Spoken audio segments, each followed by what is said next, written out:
صباح الخير، يا رب تكونوا بخير وانتوا بتتفرجوا على الفيديو ده دلوقتي. لو اول مره بتشوفيني انا ايمان. هنعمل ايه النهارده مع بعض؟ هنعمل براط الشوكليت دي، هنعملها بتزيين بسيط وسهل. وهنعمل البوبيت بتاع الاولاد، هنزينه لهم ونعمله لهم بالشوكليت عشان لو عملوا حاجه صح يعني وكانوا كويسين هتكافئيهم. وهتكافئي نفسك ببار الشوكولاته ده.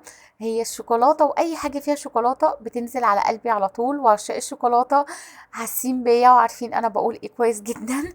يلا نشوف هنا مع بعض ايه عشان مطولش عليكم الفيديو. انا هنا معايا وايت شوكليت، ومعايا شوكولاته دارك، ومعايا شوكليت بالحليب. انا كنت مسيحاها على حمام مائي، بس يا ريت البوله ما تلمسش الميه خالص عشان ما تخرصش منك. ولما تبدا تدوب معاكي كده، شيليها من على البوله او حمام الميه وابدأي دوبيها، كملي دوبانها بعيد عن الحمام المائي خالص علشان ما تسخنش منك قوي. وبعد كده بتحطي معلقتين من الزيت، يفضل ان الزيت يكون طعمه قوي عشان ما يغيرش معاكي طعم الشوكولاته. غسلت البوبت بتاع الاولاد كويس جدا جدا، يعني حتى لو انت شارياه جديد او كان عند الاولاد يعني، بس انت متاكده ان هو نظيف.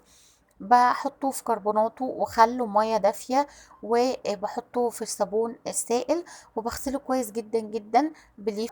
وببدأ احط لهم فيه الشوكولاتة عشان لو عملوا حاجة صح او يعني ربنا هداهم كده وقعدوا كويسين، تكافئيهم بحاجة حلوة كده يفرحوا بيها. بدل الحاجات الجاهزة بتاعت بره والمواد الحافظة، انا هحطهم في التلاجة وهعمل البراد دي لينا احنا بقى، نكافئ نفسنا كده مع كوباية نسكافيه، مع كوباية قهوة، يعني تكافئي نفسك كده وتدي نفسك طاقة إيجابية بعيد عن الاسترس بتاع الأعصاب وشدة الأعصاب مع الولاد طول النهار.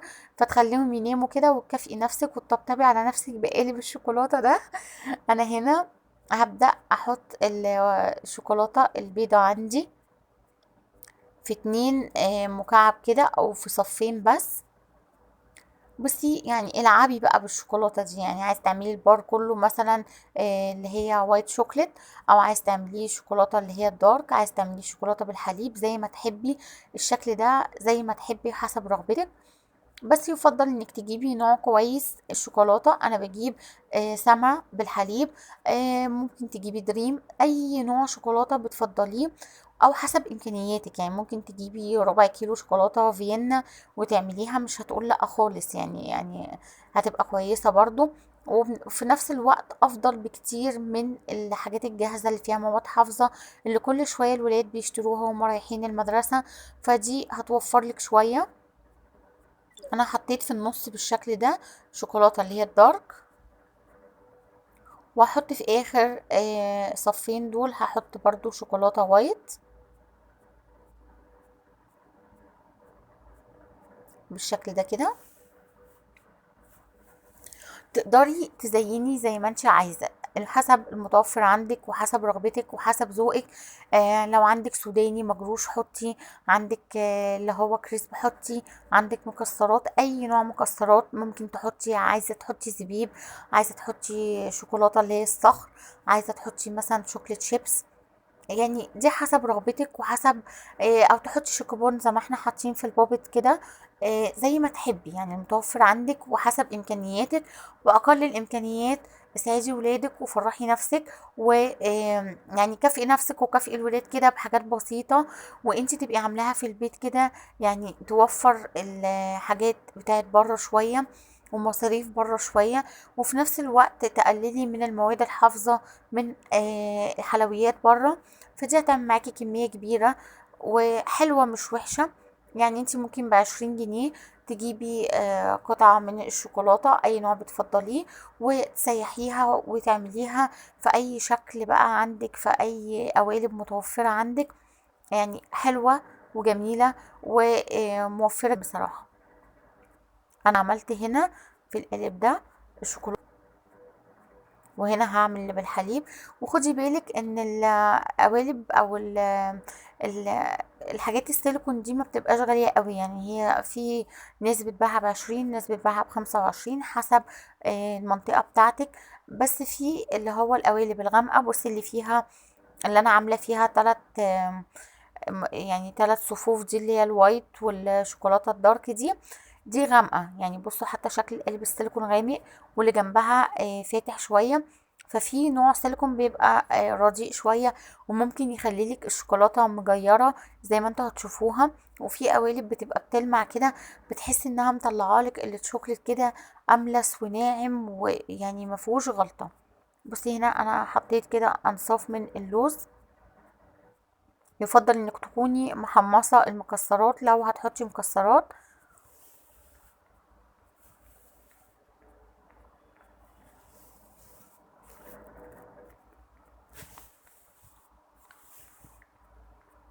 بالشكل ده كده. ممكن تحطي لوز، عين جمل، فستق، يعني حسب ما انت عايزة، يعني اللي متوفر واللي موجود. ممكن تحطي سوداني مجروش، ده يعتبر ارخص حاجة. ممكن تجيبي مثلا ب5 جنيه شوكوبون، ممكن تجيبي مثلا شوكليت شيبس مثلا. يعني ده في متناول الجميع ومتوفر. وفي القالب التاني انا حطيت عين جمل، وهبدأ احط الشوكولاتة الصخر دي. بتتباع برضو في اي او اي مقلة عندك او اي بازار. بتتباع كده، بيبقوا عاملين اكياس او عاملين علب كده ب5 جنيه، تقدري تجيبيها وتزيني بيها. والاخير ده انا هحط الكريسب الدارك. متعة، يعني بتلعبي كده بالشوكولاتة وبتحطي كده ده هنا وده هنا. يعني حاجة كده تحفة بصراحة. بالنسبة لي العشق، أنا بعشق أي حاجة بالشوكولاتة، وبعشق الشوكولاتة، ويعني الشوكولاتة دي في قلبي. انا هنا كان عندي السرنجة دي بتجيبيها من محلات مستلزمات الادوات المنزلية، او من الصيدلية. بتبقى للشوكليت بس، بدل الكيس التلاجة او كيس الحلواني، او بدل المعلقة. فكده مش بتبهدل معايا الدنيا. انا ببدأ كده اسحب بالسرنجة كده، وببدأ انزل في القوالب دي بالشوكولاتة. وحطيت انصاف كده من البندق. وهنا برضو انا بحط كده، بس دي انا هعملها سادة، مش هحط عليها حاجة. او ممكن ارش عليها كده شوكليت شيبس، تدي برضو طعم حلو قوي.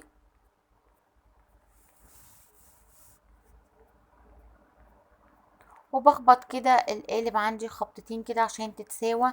انا كنت داخله من التلاجة، وبدأت اطلع الشكل بتاع البوبيت ده كده، وببدأ اشيله زي ما انت شايفة كده. عطي شكل تحفة، والولاد فرحوا بيه جدا جدا، كانوا مبسوطين بيه قوي. وقرروا ان هم مش هياخدوا مصروف، وقرروا ان هم عايزين اعمل لهم شوكولاتة وهم رايحين المدرسة، وما يجيبوش حاجة من المدرسة خالص تاني. بصوا الشكل برضو بتاع العربية. تقدري تبتكري بالاشكال المتوفره عندك. تقدري تعملي بالخامات او تزيني عاليه عليكي، ومقادير اقتصاديه نفسك، وتفرحي اولادك باقل امكانيات، ومن غير ما تشتري حاجات كتير ومكونات كتير وتصرفي مصاريف كتيره. يعني انت لو هتجيبي قالب الشوكولاته ده اونلاين، او هتجيبيه من بره، فهتجيبيه غالي جدا.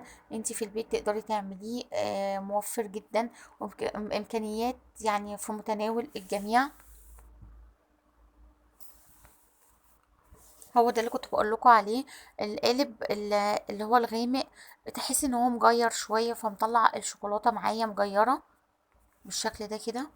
ولو عندك اللي هو الجليتر اللي هو الباودر، تقدري تجيبي فرشة اللي هي بتاعت ألوان المية، تبقى شارياها لتزيين الشوكولاتة بس، تبقى نظيفة. تقدري تعملي كده منها أشكال على الوش كده الشوكولاتة، أو تسيبيها زي ما هي كده. عايزة أقولك حلوة جدا، تحفة جدا، يعني قمر. طعمها حلو قوي، وعملت معايا كمية كبيرة. يا رب الفيديو يكون عجبك، ما تنسيش سبسكرايب. اشوفكم في فيديو جديد ووصفة جديدة.